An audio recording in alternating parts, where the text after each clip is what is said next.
Welcome back in, everybody, to Wednesday's edition of Birds 365 after the initial 53-man roster is released. Joined now by Andrew DiCecco from Inside the Birds. Follow him on X at Andrew DiCecco. Andrew, welcome to the show, man. How you doing? Hey, what's going on, everybody? How you doing? Good to see you, Andrew. First of all, I want to send my condolences. Your reign is over as the champion of the roster prediction. By the way, Art Stapleton, who covers the New York Giants, it does a great job for the Bergen Record. He won the Giants beat writer poll. He got 5 wrong, Andrew. If you get 5 wrong in Philadelphia, you're drummed out of the media corps. And he won the damn thing. We'd be the belle of the ball over there, John. I can't get 5 wrong. No, yeah. But some got 4 wrong. I mean, that's pretty egregious, but yeah. I'm disgusted at myself. I got 3 wrong. I'm disgusted. But I believe in accountability from Nick Sirianni. Congratulations, Art Stapleton. I imagine it's tougher because the Giants stink. But boy, 5 wrong. Wins. That low bar. Yeah, very low bar. All right. Enough of that. Roster initial thoughts on the initial 53. What stood out to Andrew DiCecco?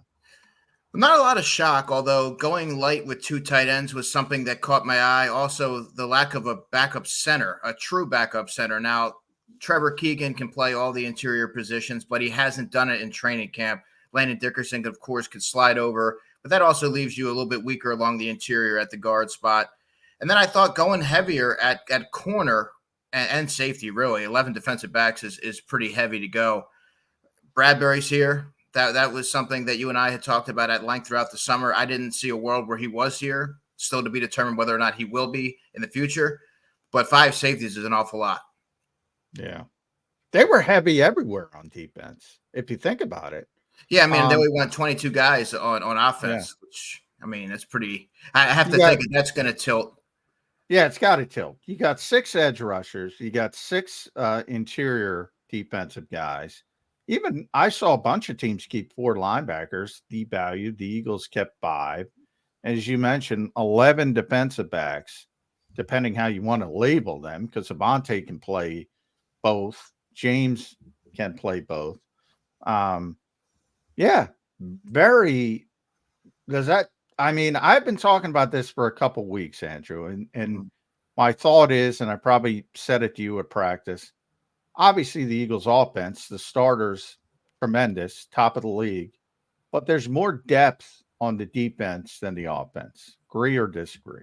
No, I agree wholeheartedly, John. When you look at the offense, there's a big drop-off at wide receiver after Jahan Dotson. Who is your veteran that you can rely on? Who can step in and play outside?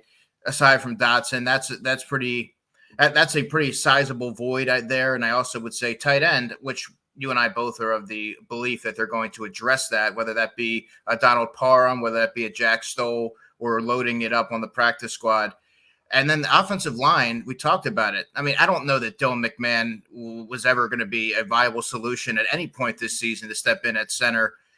But to not have a backup center on the 53 initially, at least, is kind of, confounding. But that there's not a lot of depth there.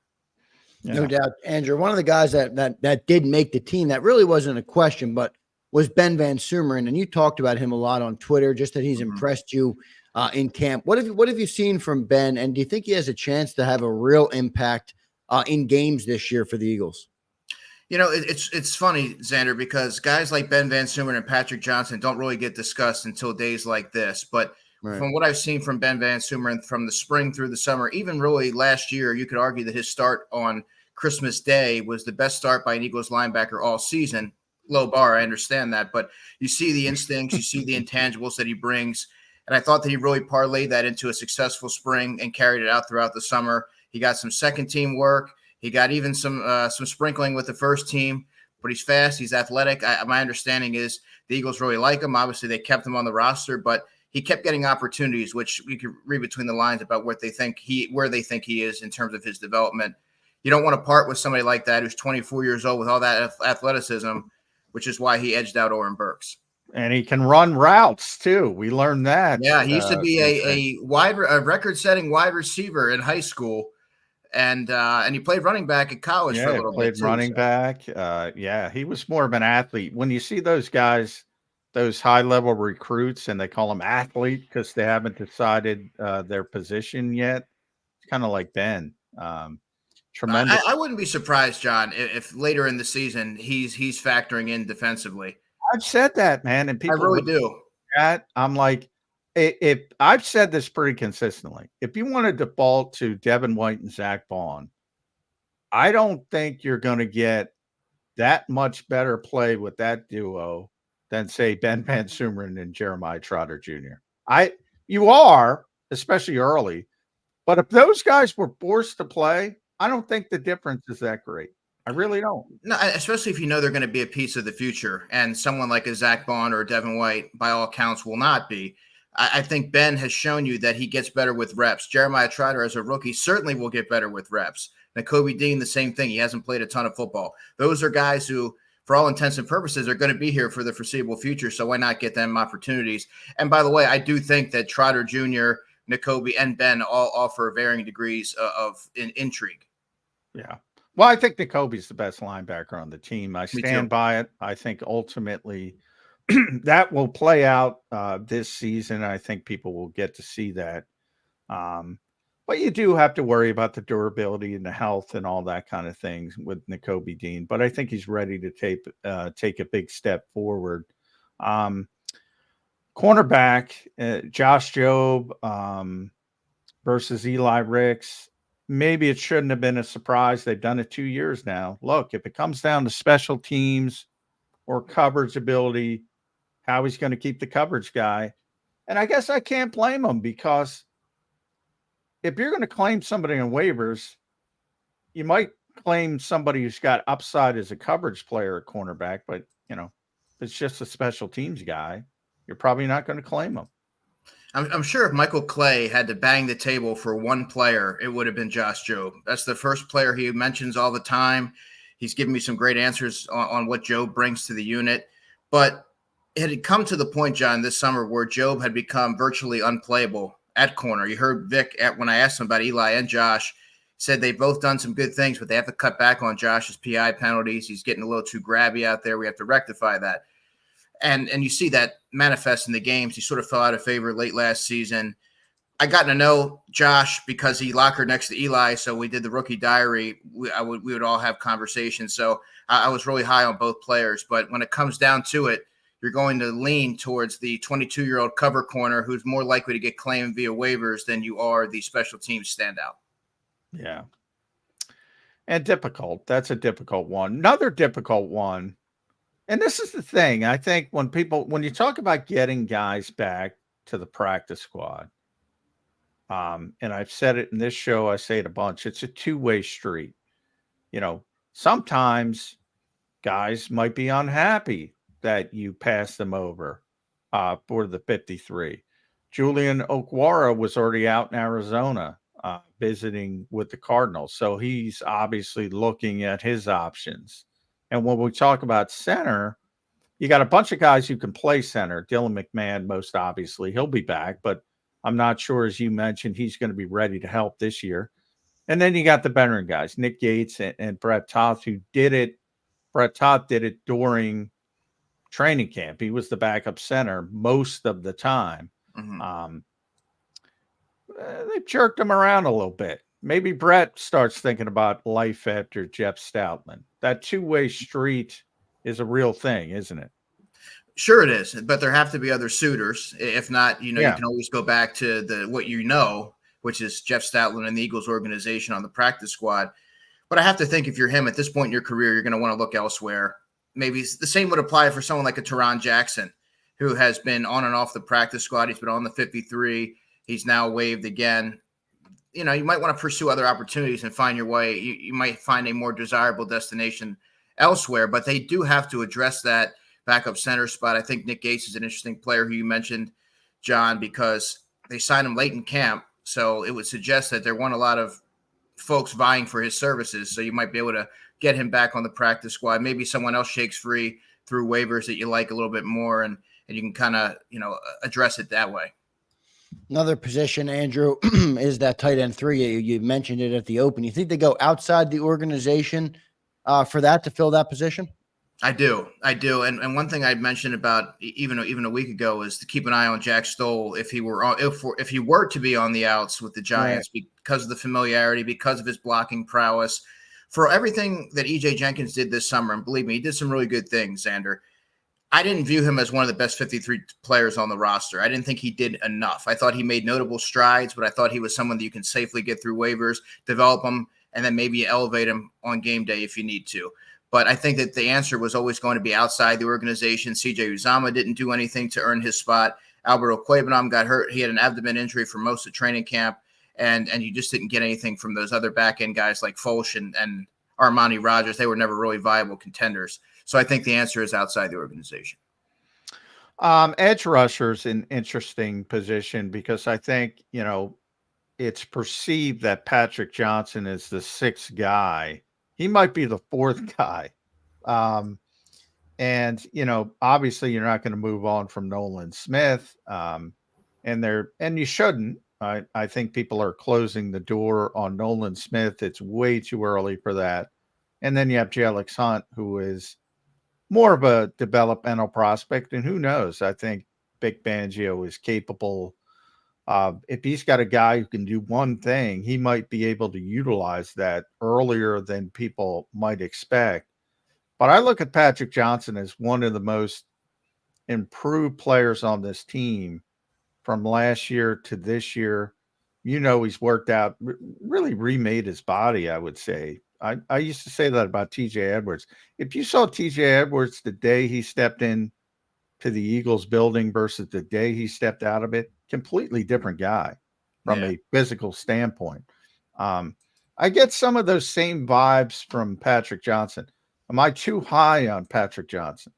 No, I don't think so, John, because you and I both know that the Eagles really like him. He factored, even as a rookie, a little bit on defense. And to make a team 4 years in a row as a 7th-round pick, I think that speaks volumes as to – because every year you're facing the same – you're under the same scrutiny every year. And I think for him to be able to overcome that and this time redefine his body or reimagine it, refine his pass rush with Pete Jenkins, former Eagles defensive line coach, in the offseason. He came back stronger. He added 10 pounds of lean muscle, and you see it manifest on the field. I thought he was stout at the point of attack. I thought he was powerful off the edge. And say what you will, in that final preseason game, he was generating pressure off the edge, and no one wasn't. But I'm with you on that. It's way too early for folks to write off Nolan Smith because he could very easily go out there week 2, week 3, rack up a couple sacks, and then everybody's back on the Nolan Smith train. They forgot, all the slander that they've thrown on him, the last few weeks. I think he's going to be just fine. There is a lot of slander. That's way a too good much. Word. Boy, way too much is right. It's really irresponsible to bash a guy before they've ever played a regular season game this year. You don't know how he's going to be utilized. Context is so important when you're assessing a young player. So I just think it's malpractice to really judge a player this early. Makes sense. Andrew DiCecco, I want to ask you about the wide receiver 3. You brought him up, or the wide receiver position as a whole. You brought up the Dotson trade. We haven't had you on since that trade. I want to get your reaction to the trade, what you think it does for this team. But you mentioned that big drop off again. I thought they answered the bell a little bit with the drop off by adding Dotson. How do you view that trade? Yeah, I like the trade on the surface. Now, there's always questions to every trade. Why was he available? But you have to take it at face value, and you're getting a player who had 84 catches. He's 24 years old. He has the pedigree. He can give you inside and outside versatility, and he is exceptional in space with the ball in his hand. So when you look at offensive coordinator Kellen Moore and what he does best, he finds ways to get the ball into the hands of his playmakers and allows them to manufacture yards after the catch. I think that's really where he's going to come into play. I thought that there was a lot made of the third wide receiver spot. They needed to address it.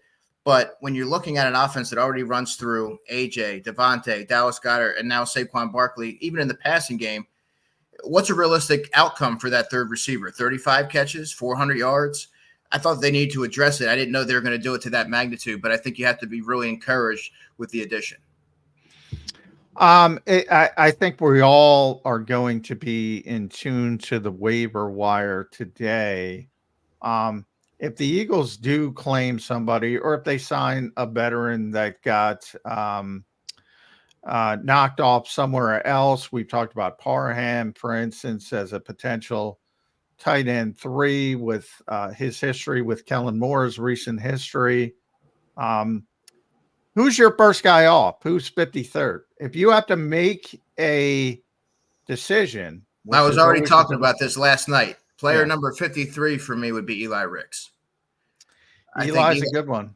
I Yeah. think Eli, when you look at where they stand right now, I think Thomas Booker, and yes, Vic Fangio doesn't traditionally adopt a rotational, he's not big on rotating his defensive linemen. That's not his philosophy. But I think now the Eagles' organizational philosophy is rotating defensive linemen, which is why I think Thomas Booker is safe. He also gives you alignment versatility. Tristan McCollum gives you special teams acumen, whereas you lost Josh Jobe. Well, Tristan McCollum can play on the interior, exterior of the kick return.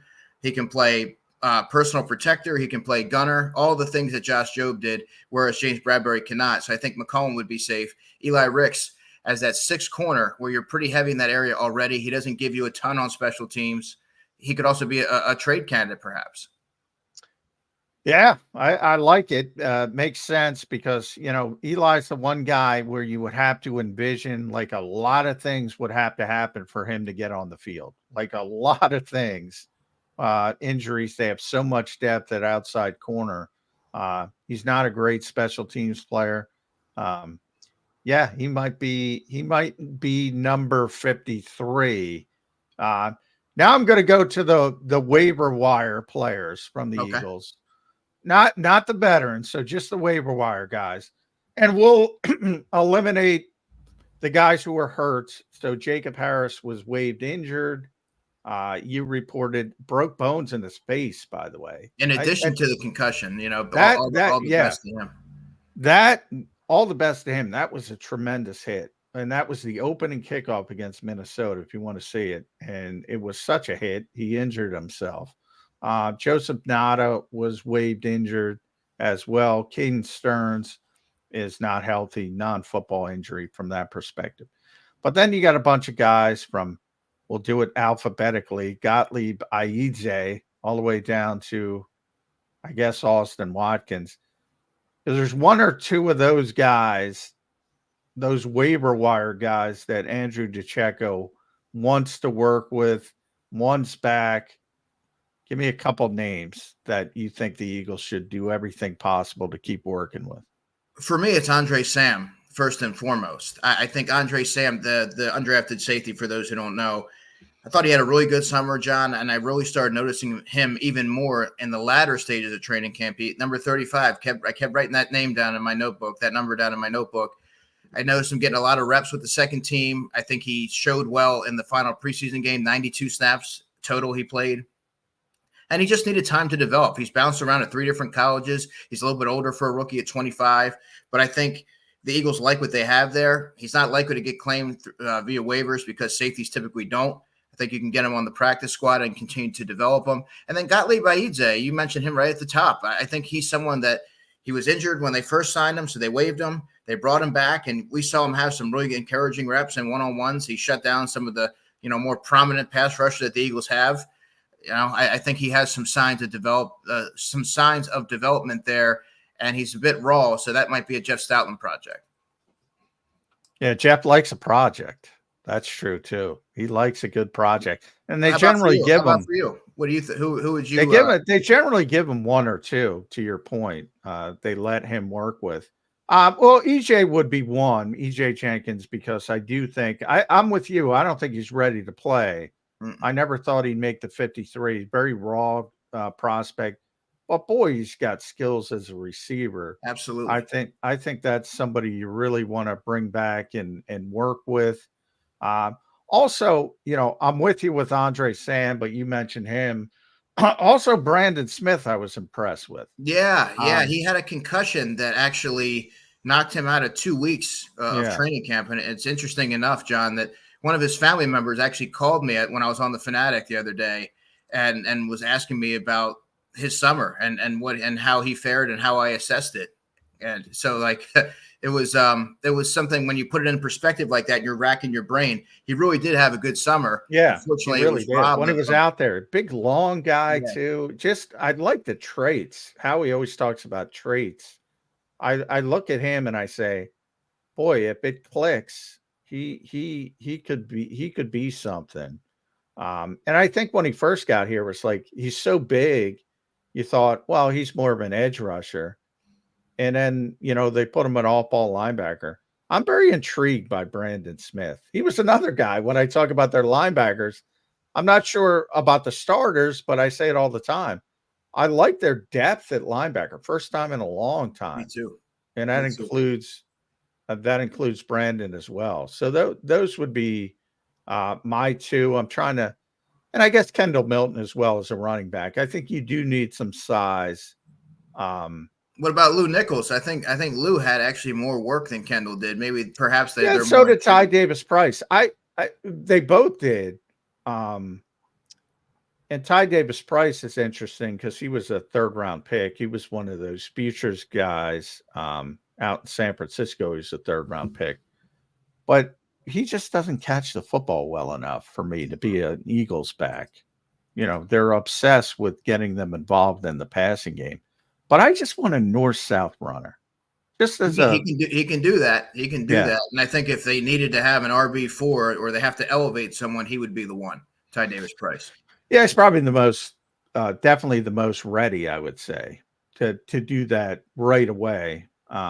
My guess is because it's this year, Howie will lean towards Kendall Milton, and he showed some. I think, Kendall Milton coming in, it was about, well, he's a big back, he can run, he can do the north side, but he's not very good as a pass catcher. He wasn't, and I thought he showed more in that. I thought he showed more as a natural pass catcher than either TDP or Lou Nichols. And he really impressed me in his pass protection. I thought that really improved throughout the summer. That's something that I noted.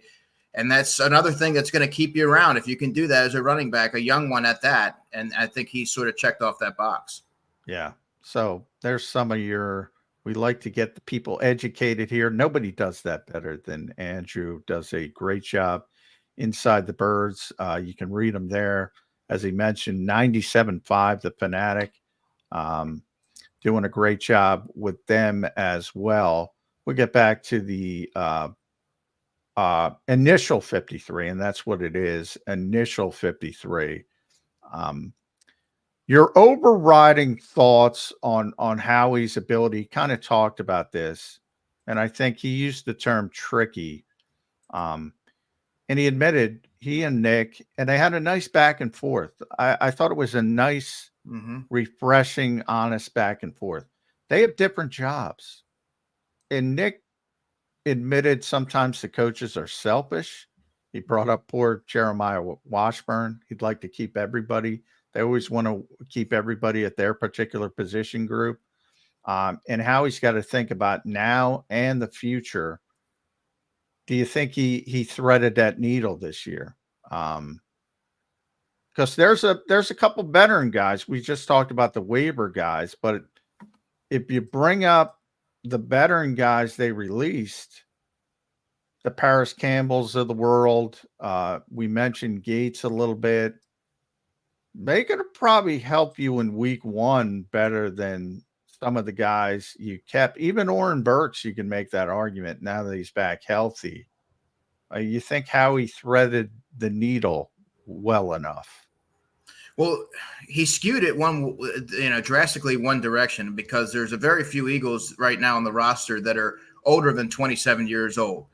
So that could be good or bad, but I think you need to have a healthy dose of veterans as well to that. But I think he really prioritized keeping young players, developing them, didn't want to expose them to the waiver wire.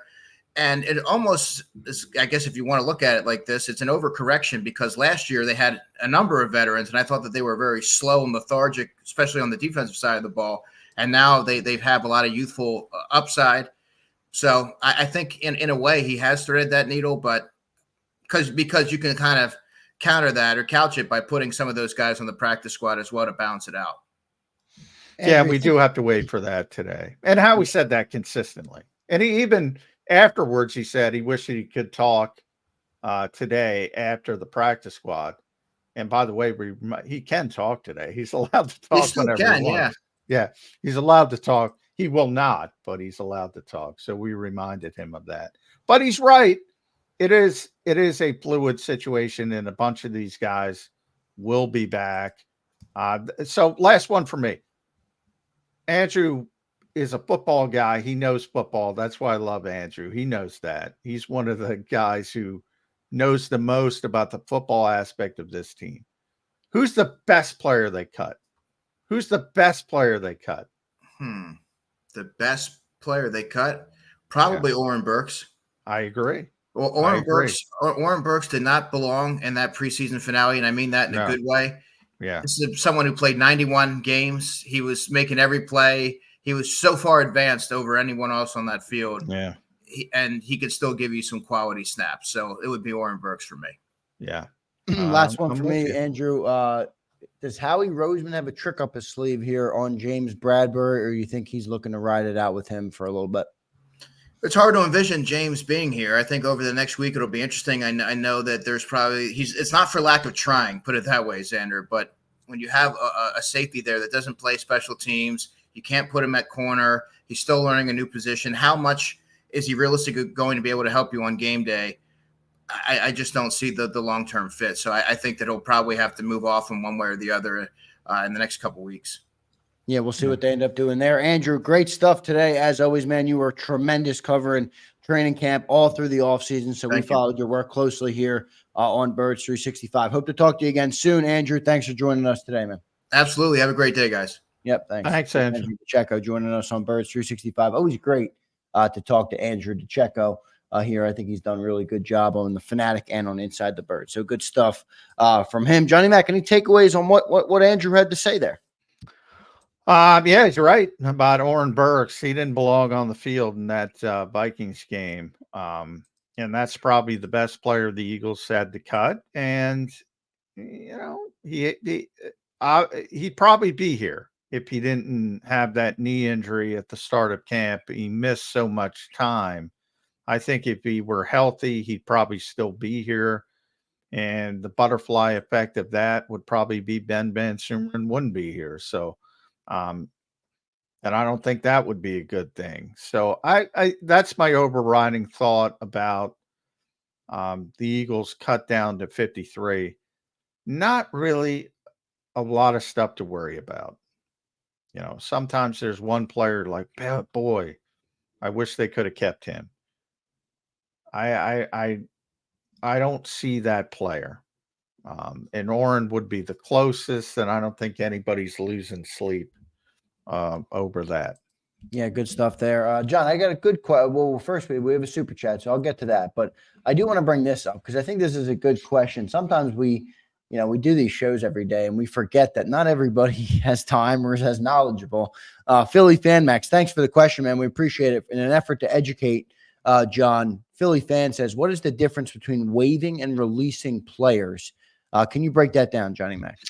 Yeah, it's just the difference between being a vested veteran, and not being vested, which is 4 years in the NFL. So if you're vested, you're released. You don't have to go through waivers. You're essentially a free agent. You can have your agent negotiate with anybody. You can sign at any time. You're completely free. If you're waived, you have to go through waivers. All 32 teams get a shot at claiming you. 31, obviously, if you're released by a certain team, they don't count. So the 31 other teams can claim you, and then it goes by order of waiver claims. So right now it's still based on last year's record. So Carolina has the first waiver claim, and it goes down all the way down to the Kansas City Chiefs at 32. And if Carolina claims anybody, they're getting them. That's how it works. And there's a lot of times the players get claimed by multiple teams, and it's always the one with the higher waiver priority that is awarded the player. So the Eagles are down that list as well. as a playoff team. A lot of bad teams get a chance at players before, but that's the difference between waivers and guys who are released. Vested veterans are released. Younger players have to go through waivers. Yeah, so in a way, it's it's the silver lining to if your team sucks. So James Jones, our resident Commander fan, there's a silver lining for you, James, that your team is higher up on the waiver wire. So maybe if somebody releases a guy, you can pick him up and get him before a team like the Eagles or the Chiefs could get him. So good stuff there, John. We got about 5-6 minutes left to go here. I'm going to bring up this super chat here from our man James Carver. James, thank you, brother. Happy birthday to you, James. I know you weren't, and you came in, James. You said, it's my birthday. You gifted 46 memberships and you were gone. And I'm like, who? It's James's birthday. We're supposed to be giving him gifts and he's gifting everybody else. That says the kind of guy you are, James. So we appreciate you for being here.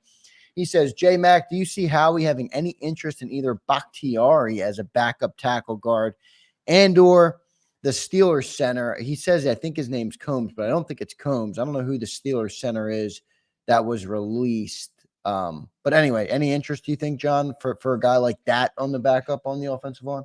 Not Bakhtiari. I mean, Bakhtiari's Too old, right? Yeah. Well, he's he's like a multi-time Pro Bowl, so a really good player when he was healthy. And if he is healthy, I'm sure he's not going to be happy with being a backup. But I don't know where he is health-wise. He is old, plus 30. That's not what you want as a backup. In theory, if he wants to play, he's going to be expensive. He's a 5-time All-Pro, never mind Pro Bowl. No, I would say not a fit from that standpoint. And then I don't know. I know the Steelers, Nate Herbig was on track to be the starting center. Our old friend from Philadelphia. And he got hurt. And now I believe they're going to go with Zach Frazier's pretty high level rookie. So I'm not sure who you're talking about. I think the Eagles have enough at center that they just released that they're just going to bring one of those guys back, whether it's Toth or Gates. Yeah. And certainly they're going to bring Dylan McMahon back. So I'm not sure. I think more likely they go outside the organization when it comes to tight end. But if they like a player, they like a player. And it's tough it generally comes down to, did you like the player in the draft coming out? And did you like him so much that you want to work with him? Generally, that's who you claim on waivers. And you never know who that might be for the Eagles. Another good question here from our man JM. JM, thanks for being here, man. Make sure you guys hit that like button. JM says, if a team claims a player off of waivers, do they have to put the player on their roster or can they stash them on the practice squad? No. You have to put them on the 53. Right. And that's why a lot of guys, 35 to 40 guys are going to get claimed generally. That's at the 1,100 plus. Yeah. You cannot claim somebody to put them on your practice squad. They have to go on the 53, and that's why it's a little bit overblown by fans most years. Because not a lot of teams have a lot of spots on their 53. Yeah, most teams are struggling to get down to 53. They're not going to, Well, I wouldn't say that. There's a lot of bad teams. You'll see one or two who pick up 4 or 5 of that 35 or 40, and that tells you they're a bad football team because they have nobody they want to work with. That is a bad sign. If you pick up a bunch of people on waivers, that is a very bad sign that you have a weak roster. If you pick 1 or 2, that could be just, GMs want to do something. A lot of times they want to say, look at me, I'm doing something. It comes down to that. In the case of the Eagles, Parham's vested. He's got to be vested by this point. He came in 2019, so he doesn't even have to go through waivers. Jack Stoll would have to go through waivers. But yeah, if they're going to claim somebody or sign somebody, it's probably going to be at tight end for the 53. But yes, if you claim somebody on waivers, they have to go on your 53. You can't just claim them to put them on the practice squad. Good stuff, Johnny Mac. Just a couple minutes left to go here on the show. A lot of big crowds still all the way to the end. So thanks everybody for being here today. Thank you for your contributions. 173 likes. Look at that. Good stuff, everybody. If you guys enjoyed the show today, make sure you guys hit that like button, as it really does help our channel grow. So it's one of the things you guys can do for us if you want to. I don't want to beg you, but if you want to help us out, that does help by liking the show. It just tells YouTube to show the show to more people. So if you can drop that like if you enjoyed the show, we appreciate that. John, any closing thoughts on the day, man? Practice squad day. Always exciting to see it assembled. I don't expect the Eagles to fill out all 16 spots today, but 13, 14 at least. And they might look outside the organization, bring some people in for workouts and try to fill the final 1 or 2 spots. But the vast majority of the practice squad will be assembled today. And as Howie was saying last night, incomplete. Today it will be mostly complete. Yep. So and they'll be on the practice field at 3. Yep, all of them. Following it all day long today, John. Maybe we'll try and get a quick 24/7. And I gotta see it. I have a tight schedule tonight, but hopefully maybe we can do something. Yeah, probably not tonight because I have to do some things with my wife's car. Some issues there, so I'm going to be car problems, Johnny. Man. Yeah, I'm going to be. You have a good mechanic. You at least have a good mechanic. Yeah, I do. I'm going to be driving her around once I get out of practice, so it's probably not going to fit today. But we don't get to watch practice today, so it's not. Yeah, got it. So we'll do the update in the morning on the practice squad. Just wanted to make sure everybody knew what our schedule was. Johnny Mac's got an errand day with the wife before he gets down to NovaCare. So good stuff. John, thanks for the show today, man. Great stuff as always. Thanks to our 2 guests, Mike Gill and Andrew DiCecco. I thought everybody was great today. I thought everybody in the chat was great. Great commentary all day long. Appreciate all of you guys for being in here, being so loyal to the show. And thanks to James Carver for his 40. Yes, thanks, James. Thank you to JAKIB Sports. Welcome to all of our new members. You guys are officially entered into the Saquon Barkley jersey giveaway. So if you're not a member and you want to be in that, take charge and become a member. That's another thing, by the way, for all you Jersey people. There's going to be number changes today too. Oh, yeah. So good thing we didn't order any. I don't think Saquon's numbers changing, but we haven't ordered any jerseys that's not yet. changing. Yeah, Quinyon might change if you went 30.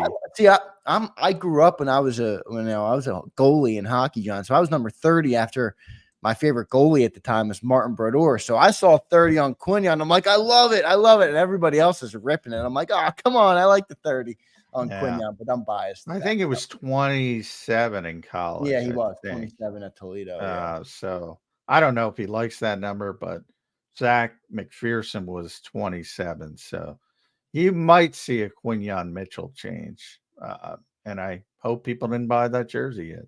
No, they probably didn't. And if they did, then that's a tough hit. But no matter what, I think he'll be a big member of the team. So at least you have his name on there. Maybe get some tape and fix the number if he changed it. But all right, everybody. Thanks, everybody. John, great stuff today, man. We'll be following your coverage of today. I don't know if you're going to talk to anybody or what, but we'll be following along on your X account. Make sure you guys follow John there at JF McMullen. Follow me there at Zander Krause. Thanks, everybody, today. Johnny Mac, good show, man. Talk to you tomorrow morning. All right, brother? All right. Thanks, everybody. See you tomorrow morning, everybody, on Bird.